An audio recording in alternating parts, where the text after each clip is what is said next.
Hello guys आज আপোনালোকক দেখাম ৰিভাৰ্ছ ফৰৱাৰ্ড মটৰটো কেনেকৈ কানেকশ্যন কৰে। আমাৰ চেঞ্জ হোৱাৰ পৰা দুটা তার আহিছে, মেইন এইডাল আহিছে, এইডাল ইয়াত লাগিলে, ব্লুডাল ইয়াত লাগিছে, এডাল MCB পৰা আহিছে, এই দুডাল মেইন হয়, এডাল ইয়াত সোমাইছে, ব্লুডাল ওলাই গৈছে আৰু গ্ৰীনডাল ইয়াত লাগিছে, য়েল্লো মাজত, ৰেডডাল কিনাৰত।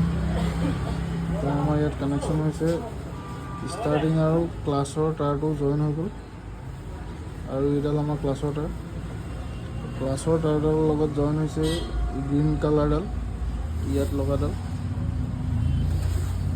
আৰু আমাৰ ব্লু কালাৰডাল আহি পিনে ৰানিং কেপাচিটৰ আৰু ষ্টাৰ্টিং কেপাচিটৰ লগত লাগিছে।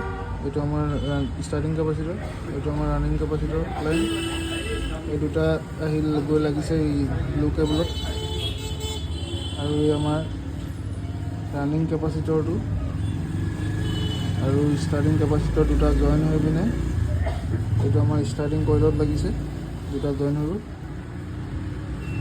আৰু য়েল্লো কেবুলডাল লাগিছে আমাৰ ৰানিং তাৰৰ লগত ছিংগলকৈ। এইডাল ৰানিং তাৰৰ কাম নাই, এডাল ধুনীয়া লাগি আছে, আৰু ৰেডডাল লাগিছে গৈ আমাৰ আৰু এটা ৰানিং তাৰত, সেইটো কানেকশ্যন।